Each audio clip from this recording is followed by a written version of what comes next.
you've all, well not all, but a few of you, have expressed a desire to learn some German. And seeing as I speak German, I figured, let's teach some German! So, I'm gonna start teaching you guys German. So, Emily, also known as Europeans to Musicals Better, or Emily, please just call me Emily. And what we're gonna do is I'm gonna teach you some basic stuff first, so you can get a grasp of the base before we go into. Yeah, so not like most things, we're not gonna go over the alphabet because you don't really need to know the alphabet, at least in my experience. Because if you speak English and you're familiar with the Roman alphabet, it's pretty much the same. Just add some umlauts. We'll go into umlauts in a different video and mention the S set too. But what we're gonna do is I made some papers. My printer messed them up, so they're different. Where they are is all different. So bear with me. So I'm gonna go through, tell a bit about each one, and yeah, ich. Ich means I. If you add an M in front of the ich, it becomes mich, which means me. So this is you. Yourself, I mean, not you.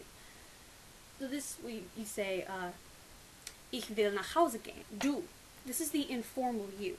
You use this for your friends, or your parents will use that for you.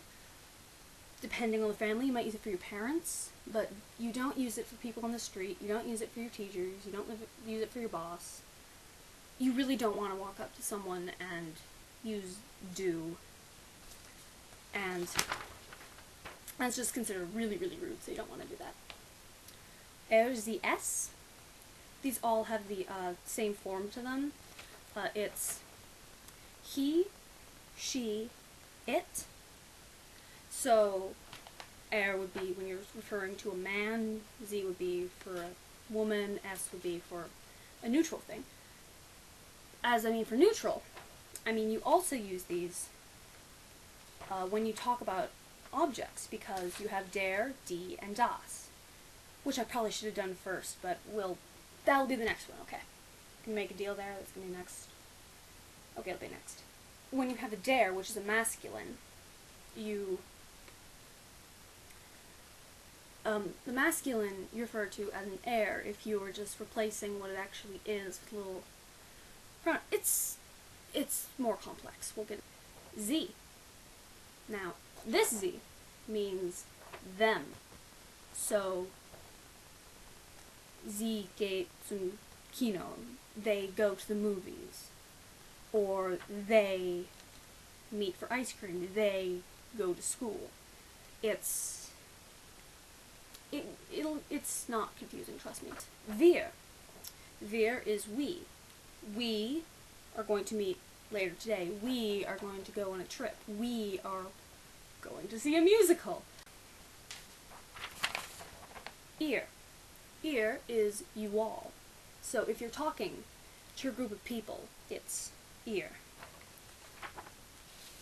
Like, you all will come by later. Or you all, or where are you all going? It's my first German teacher.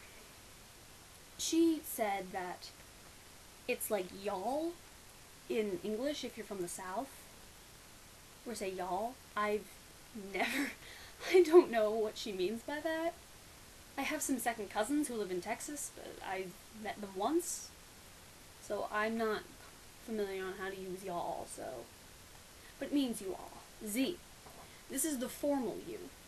You use this when you're talking to your boss, or your parents, depending on the family, or your teachers, or people on the street. Like, if you're somewhere in France, for instance, or in Hungary, or anywhere, if you're anywhere, and you don't speak the language, but you say, I teach you enough so you speak German, you just need to say, sprechen Sie Deutsch? How do you speak German using the formal? That's what you'd use, because you don't walk up to someone and use familiar. That's, as I said before, very impolite. You don't want to do that. Each of these have their own conjugations following them. So, Ich, you use an E afterwards. Ich gehe. G-E-H-E. Ich gehe. Du is conjugated with an S-T. So,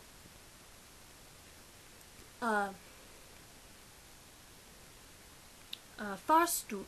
So, if you were saying, are you traveling to Berlin? Say, fahrst du nach Berlin? So that's an ST on the verb that gets conjugated with the do. Very strange way of printer to mess this up. There's the S is with just a T.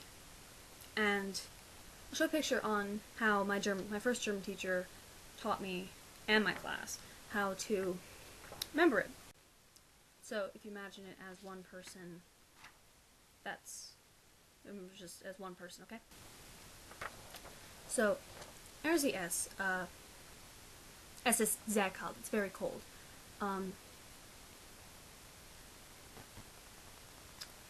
For instance, one of them. So, es ist sehr kalt. It's very cold. Just a T. Wir. Wir is, since it's all of us, wir, you don't conjugate the verb. So, wir gehen schwimmen. We are going swimming. If you were using schwimmen for something else, you would conjugate it as a different way. As is for wir, you don't conjugate it at all. Sie. They. This Sie is conjugated without conjugation, just like wir. It's Sie haben die Film gern. They liked the film. It's without conjugation. That's how you conjugate it, if that makes sense. Ihr. This gets conjugated to a T. So,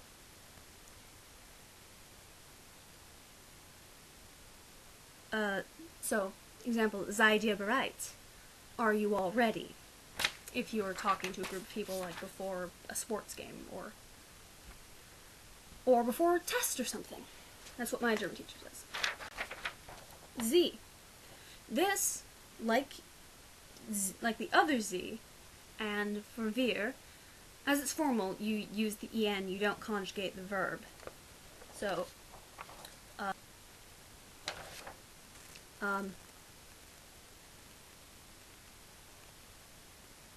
haben Sie Theater gern? Haben Sie Theater gern, Frau Sonnenschein, for instance? Do you like theater, Mrs. Sunshine? It's not no one is actually named Sonnenschein in Germany, but it serves its purpose, okay? That's basically the forms that you're going to be using the entire time you speak German. Next video we'll talk about der, die, das, classification, masculine, feminine, neutral, and then after that, I don't know yet. I might talk about sein, because that requires a lot of talking about. But for now we have this one, and we know what we're going to do next, so let's just go with that, okay? Deal?